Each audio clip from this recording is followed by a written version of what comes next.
Start करते हैं बेटा लास्ट चैप्टर आपकी इस सीरीज का बायोमोलिक्यूल। देखते हैं बायोमोलिक्यूल्स के प्रीवियस ईयर में कौन कौन से इंपॉर्टेंट क्वेश्चंस आए हैं एमसीक्यूज में। ठीक है, तो पहला क्वेश्चन देखो क्या कहता है, in the ring structure of glucose. पहले ग्लूकोज देखते हैं, ये इसका रिंग स्ट्रक्चर है। ठीक है, यहाँ पे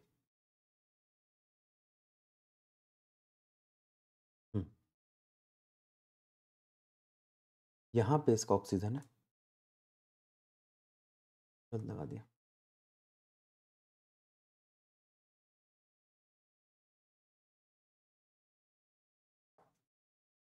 ये इसका पहला कार्बन है HOH, ठीक है, या OHH। तो ये बताएगा आपको ये अल्फा है या बीटा है। ठीक है, तो वो कहता है इस, और ये फिर दूसरा कार्बन, तीसरा कार्बन, चौथा, पांचवा ये होता है रिंग का, और छठा बाहर होता है। ठीक है, और वो कह रहा है in ring structure of glucose anomeric carbon कौन सा होता है, फर्स्ट कार्बन। एनोमेरिक वो होता है जो अल्फा और बीटा आइसोमर्स को बताता है। ग्लूकोज दो तरीके के होते हैं, अल्फा ग्लूकोज और बीटा डी ग्लूकोज। तो डी पॉजिटिव ग्लूकोज का मतलब है कि वो रिंग बना चुका है। ठीक है, चेन वाला है, खुला नहीं है, ओपन नहीं है। उसके अंदर दो होते हैं, अल्फा और बीटा। अल्फा और बीटा फर्स्ट कार्बन बताता है, तो आंसर होगा इसका C1। On hydrolysis which of the following carbohydrate give only glucose. ध्यान दो, माल्टोज, सुक्रोज, लैक्टोज। लैक्टोज देगा ग्लूकोज प्लस ग्लैक्टोज। ग्लैक्टोज तो होता ही नहीं है, सिर्फ ये तीन है जो आपके क्या बोलेंगे उनको, डाइसेक्राइड्स है। तो डाइसेक्राइड्स में माल्टोज जो है आपको वो देगा glucose, alpha glucose plus alpha glucose. ये देगा ग्लूकोज प्लस फ्रुक्टोज, तो आंसर होगा माल्टोज। ठीक है, लैक्टोज जो देगा वो देगा ग्लूकोज और ग्लैक्टोज। ठीक है, तो इसका आंसर होगा ए। अगर वो ओनली ग्लूकोज ना लिख के बोलता ग्लूकोज तो तीनों ग्लूकोज देंगे, वो बोलता ग्लूकोज और फ्रुक्टोज तो सुक्रोज देगा। Hydrolysis of sucrose is called inversion. अगर मैं सुक्रोज को तोड़ता हूं तो मुझे फ्रुक्टोज भी मिलता है, ग्लूकोज भी मिलता है। तो इन्वर्जन इसलिए बोलते हैं, ये पहले डेक्स्ट्रो होता है, बाद में टूटने के बाद डेक्स्ट्रो और लेवो में टूटता है।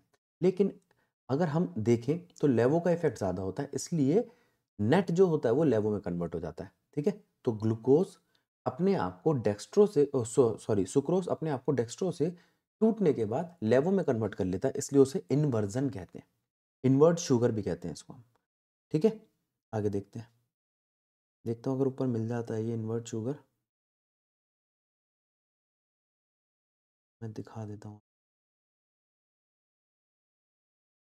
देखो ये रहा जो आपका लैक्टोज था, लैक्टोज में बीटा डी ग्लूकोज, ग्लैक्टोज और ग्लूकोज होता है। माल्टोज में ग्लूकोज, ग्लूकोज, सुक्रोज में ग्लूकोज, फ्रुक्टोज। वो पिछले वाला क्वेश्चन हो गया। अब ये रहा सुक्रोज एक डेक्स्ट्रो रोटेटरी है, लेकिन जब उसका मैं हाइड्रोलिसिस करता हूँ तो मुझे डेक्स्ट्रो रोटेटरी ग्लूकोज और लेवो रोटेटरी फ्रुक्टोज देता है। ठीक है, अब जो लेवो रोटेटरी फ्रुक्टोज है उसका एंगल -92.4 है और इसका +52.5 है। तो अगर मैं सम करूंगा तो टोटल आता है इसका साइन किसका, लेवो का। तो जो नेट आता है टूटने के बाद वो लेव हो जाता है। Thus, hydrolysis of sucrose bring about a change in sign of rotation from dextro to levo and product is named as invert sugar. आगे चलते हैं।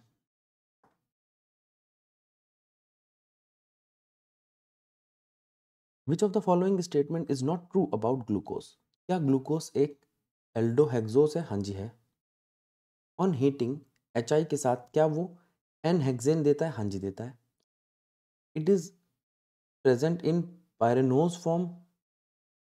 हाँ जी पायरेनोज फॉर्म में होता है ये, यही पायरेनोज फॉर्म थी इसकी। ठीक है, ये पायरेन होता है बेटा, पायरेन से जो बनते हैं वो पायरेनोज। क्लियर? क्या ये 2,4 DNP टेस्ट देता है? ग्लूकोज 2,4 DNP टेस्ट देता है? नहीं।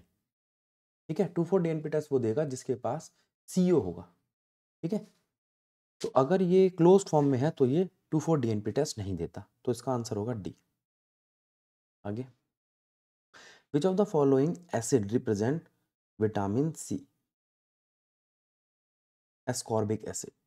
ठीक है, बायो वाले बच्चों को ज़्यादा पता होती है बातें। ठीक है, हम केमिस्ट्री वालों का तो हाथ तंग होता है, लेकिन बायो वालों को ये बायोमोलिक्यूल्स के एसिड वैसिड के कॉमन नेम अच्छे पता होते हैं। तो एस्कॉर्बिक एसिड।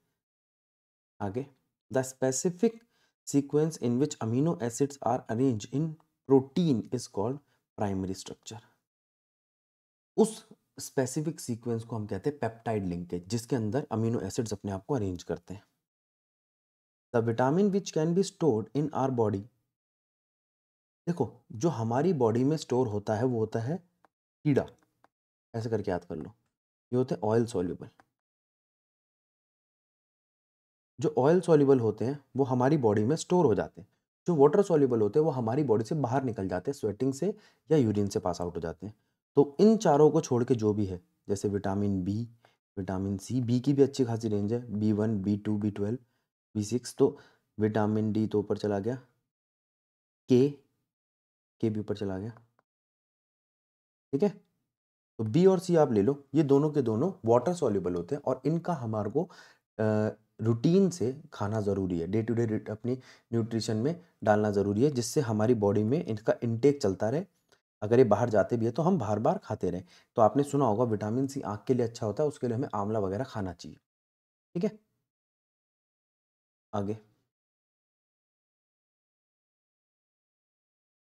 बेटा ध्यान दो, सबके यहाँ पर मेंशन है किस ईयर में आए, तो ये सारे के सारे प्रीवियस ईयर क्वेश्चन हैं। तो ये कम से कम क्वेश्चन है जो आपको करने हैं। इसके बाद जो करते हो वो तो अच्छी बात है ही, तो ये ज़रूर करना है जो वीडियोज़ है, मिनिमम है आपके लिए।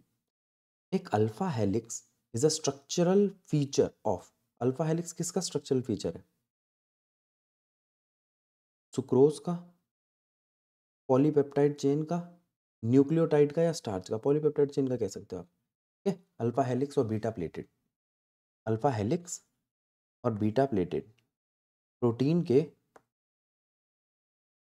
सेकेंडरी स्ट्रक्चर में आते हैं। ठीक है, प्राइमरी स्ट्रक्चर में क्या आता है? Peptide linkage. सेकेंडरी स्ट्रक्चर में क्या आती है? हाइड्रोजन बॉन्डिंग, जो इनको alpha helix, right handed screw alpha helix या बीटा प्लेटेड बनाती है। टर्शियरी स्ट्रक्चर में क्या आता है इनका? ग्लोब्यूलर और फाइब्रस। और क्वाटरनरी स्ट्रक्चर में ये शेप लेना चालू कर देते हैं ऑर्गन की, उसे बोलते हैं 3D स्ट्रक्चर, यानी कि स्पेशियल अरेंजमेंट। आगे, helical structure of protein is stabilised by hydrogen bonding. ये जो हेलिकल स्ट्रक्चर अभी पीछे बताया था, मैंने बताया था उनके बीच में एक हाइड्रोजन बॉन्डिंग आ जाती है। आगे, a vitamin which play a vital role in clotting, blood clotting में विटामिन के है जो वाइटल रोल प्ले करता है। डेफिशिएंसी ऑफ विटामिन बी से बेरी बेरी होता है, डी से रैकेड होता है। ठीक है, beta pleated sheet structure in protein refer to, beta pleated structure किस में होता है हमारा? मैंने बताया था सेकेंडरी में। इसमें होती है, प्राइमरी में होती है हमारे पास पेप्टाइड लिंकेज, बीटा प्लेटेड और अल्फा हेलिक्स होते हैं सेकेंडरी में। टर्शियरी में होते हैं ग्लोबुलर और fibrous. The deficiency of which of the following vitamin cause रिकेट? Vitamin D. Deficiency of which of the following vitamin cause anaemia? B12। ठीक है, एक बार फिर भी हम इसको चेक कर लेते हैं। ये लो, आपको टेबल वैसे भी याद करनी है। हम्म,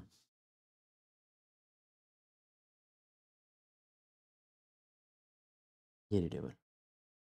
इस टेबल का स्क्रीनशॉट ले लो, नहीं भी लो तो कोई बड़ी बात नहीं है, आपके एनसीईआरटी में है ही ये। इस टेबल को लर्न करना है आपको। तो हम B12 की बात कर रहे थे, किसके लिए बात कर रहे थे?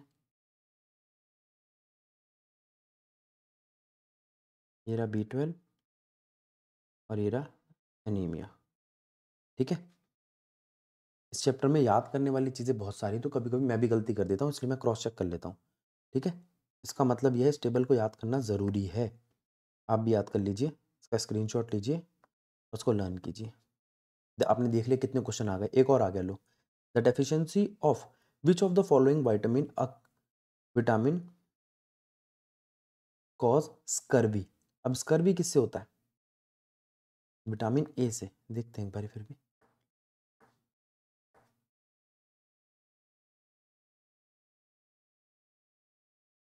नहीं, नाइट ब्लाइंडनेस विटामिन ए से तो स्कर्वी विटामिन सी, सॉरी गलत बताया मैंने, स्कर्वी होता है विटामिन सी। ठीक है, याद करने की चीज़ है, मैं बार बार बोल रहा हूँ, गलती हो जाती है तो इसलिए आप इसको ढंग से याद कर लो। पेपर है आपका, मेरा नहीं है। ये क्वेश्चन रिपीट आ गया स्कर्वी वाला। और वो कह रहा है अमीनो एसिड, यहाँ पर कौन है? एक ज्विटर आयन है। थाइमाइन कौन है यहाँ पर? डीएनए का पार्ट है। इंसुलिन कौन है? इंसुलिन प्रोटीन है एक तरीके का। फॉस्फोडाइस्टर लिंकेज कहाँ देखने को मिलती है हमें? न्यूक्लिक एसिड में। हो गया, ठीक है। तो ए का 4 के साथ, ए का 4 कैसे दे रखे हैं बीसीडी? ए का 4 के साथ देख लेना बेटा, मैंने तो बना दिया है। आगे चलते हैं। Curding of milk is an example of denaturation of protein. Which of the following, which one is the complementary base of cytosine? Guanine. C G A T। ये डबल हेलिक्स में चलते हैं, याद रखना। तो सी का कौन है? ग्वानिन। और एडनाइन का कौन है? थायमिन। इसके प्रोनाउंसिएशन में मुझे पता है, मेरा हाथ तंग है तो देख लेना। Amino acid are amphoteric in nature, ये होता है आपका अमीनो एसिड।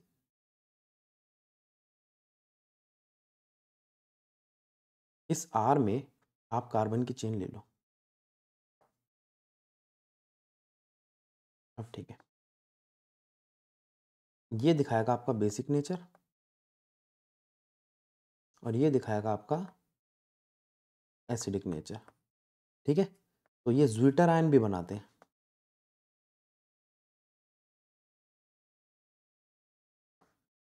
ठीक है, अच्छा, असर्शन रीजन देखते हैं। Enzyme are very specific for particular reaction and particular substance. अच्छा, हाँ ठीक है। एंजाइम आर बायोकैटालिटिक, हाँ दोनों बातें ठीक है। ये भी ठीक है, ये भी ठीक है। असर्शन और रीजन दोनों ठीक है, लेकिन एक दूसरे का रीजन नहीं है। आगे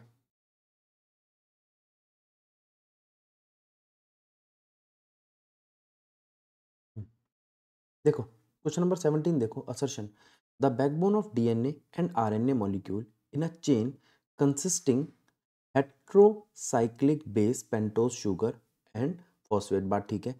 reason, nucleotide and nucleoside mainly differ from each other in presence of phosphate group. बिल्कुल ठीक है, दोनों बातें ठीक है, लेकिन दोनों का आपस में कोई लेना देना नहीं है। असर्शन ठीक, रीजन ठीक, ऑप्शन बी। लेकिन रिलेट नहीं करते, रिलेट करते होते तो ऑप्शन ही हो जाता। अगला देखते हैं। Vitamin C can not be store in our body.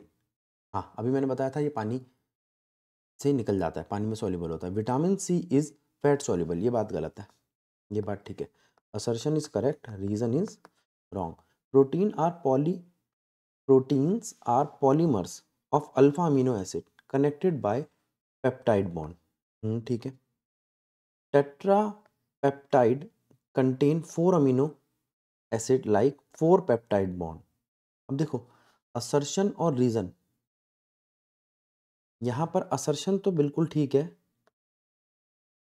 Reason में tetra peptide contain 4 amino acid, ये ठीक है। 4 पेप्टाइड बॉन्ड नहीं होगा, 4 के अंदर 3, रीजन गलत है। आगे, protein are found to have 2 different type of secondary structures, alpha helix beta pleated. ठीक है। The secondary structure of protein stabilise by hydrogen bonding. ठीक है, दोनों रिलेट नहीं करते, लेकिन दोनों बातें ठीक है। अगला, 2 strands of DNA complementary to each other. बिल्कुल ठीक है। Hydrogen bond are found between specific pair base, मुझे इसका असर्शन भी ठीक लग रहा है, रीज़न भी ठीक लग रहा है और दोनों एक दूसरे से रिलेट करते हुए भी लग रहे हैं। इसको आप फिर भी एक बार चेक कर लेना कि इसका ऑप्शन ए है क्या। आगे assertion the two stands in double helix structure of DNA are complementary to each other, बिल्कुल ठीक बात है। Disulphide bond are formed between the specific pair. Disulphide bond, पहली वाली बात ठीक है। Disulphide bond are formed between specific pairs of base, ये बात गलत है। तो इसका आंसर होगा सी। असर्शन ठीक है, रीजन गलत है। बेटा असर्शन रीजन वाले में थोड़ा दिमाग लगा लेना, कभी कभी दोनों ही ठीक लगते हैं, मुझे भी लगते हैं, मैं 2-3 बार पढ़ता हूँ इसलिए। ठीक है, तो यहाँ आपका लास्ट चैप्टर जो था बायोमोलिक्यूल वो भी समाप्त। ठीक है, तो 10 वीडियोस हो गई हैं, इनको फटाफट से देखो, ज़्यादा से ज़्यादा 6-7 घंटे लगते हैं, फटाफट से ख़त्म करो, फिर मैं दूसरी सीरीज़ दूंगा, उसको स्टार्ट करना। तब तक के लिए राधे राधे।